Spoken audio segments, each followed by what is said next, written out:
and refuse to give, attain heights and refuse to leave because we've heard of the Creator.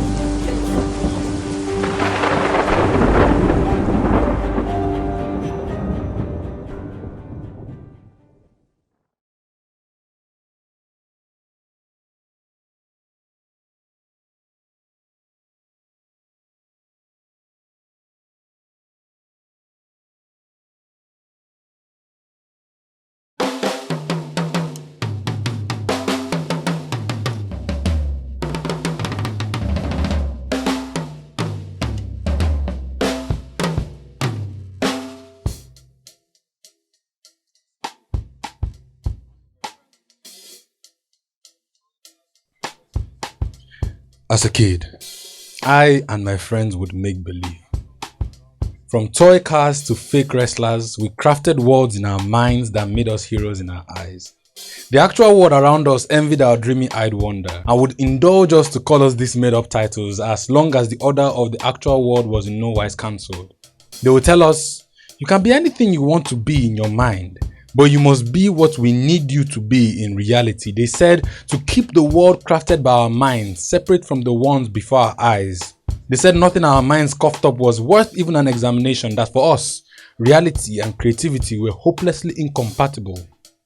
So I made up my mind to play judge and jury. Since marrying these two seemed impossible, separation was inevitable, so I ping-ponged my consciousness across the world to the day I met poetry. She was like the breaking dawn on a day of possibility. She stood mid-sky like a looming light of daring bravado, urging me to come nearer and be with her. I know I wanted her. Before long, we were in one space, caution thrown to the wind. We knew we would create eves like this forever. But next morn, I was pregnant with something I never wanted more. Something that tied both worlds together in a bond so strong I could feel something kicking, something crafting, something forming in the bowels of my soul. I knew it was only a matter of time before I would birth spirit and life, crafted on wavy lines, and my voice would roar decibels high, proclaiming the audacity of a convicted opinion over the noise that dominates this world. Eve was who we created.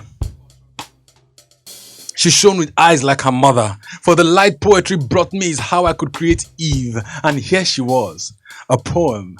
The perfect harmony of worlds, a gift that declared liberty and peace to worlds once separate. I swore I would protect her and guide her till she was ready to shine her light on a world in need of her. For me, Eve was a gift of love, a product of passion poured out for a populace in need of positivity with a touch of poise, the picture of perfection. For me, she was a gift till she was rejected, and then she felt like a burden.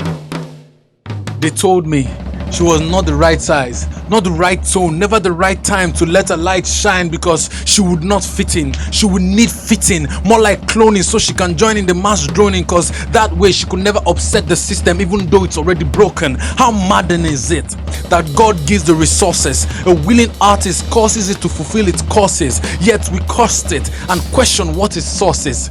Dear creative, this world has lied to you. Not because it wants to, it's just the way a flawed system works. So it condemns and tries to confine your works in the name of what works, but the fact that the broken clock is right twice a day doesn't make it worth hanging up. Break through these expectations holding you hostage. Break truth like an expensive perfume at the feet of Jesus. Let its fragrance fill the room. Break free and let your freedom teach you that there is no need for speed. You can hit the brakes too, because God didn't give you this gift to break you. So listen, dear creative. You're not bound by the rules this world presents you. You have a gift.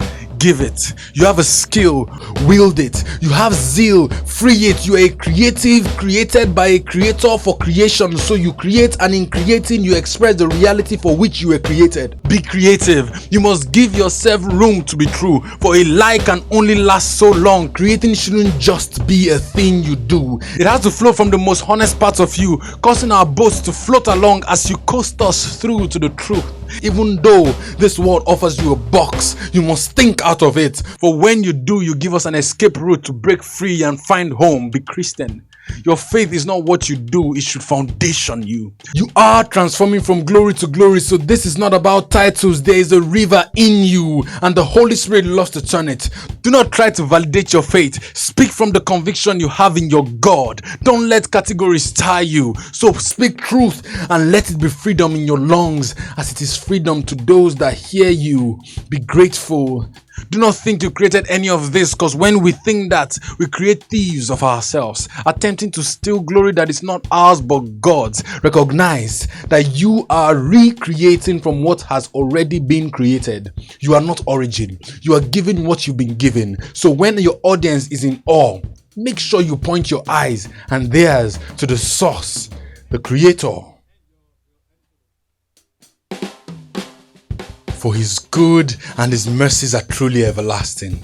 His wonders are vast and his wisdom past human understanding. He is so good and worth all the world gymnastics, for if the world must see something, it should be him. So when he commissioned you, he called you to join a growing army, and we are not afraid to say the name of Jesus and be damn good at it. We will bleed on these poetry streets, craft heaven's mirror images from this side of eternity. We will get into outlawed spaces and speak of graces many know nothing about, because we don't need permission to shine in a world so dark. Ours is a light that shines brighter and brighter to a perfect day. But till then, know this: our creativity and our faith are not two separate worlds. We have no need to bounce back and forth trying to be things that we are not in creating. Our faith is revealed, and this faith fuels our words. Simply put, we are Christian creatives, and every day we breathe, we define what it means to be creatively Christian.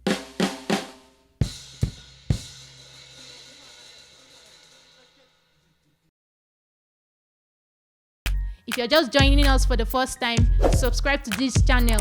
We would love for you to be blessed by what we do. If you want to join in our conversation, why not follow us on social media? The handle is @christapoet on all platforms as shown on the screen. The links are also in the description too.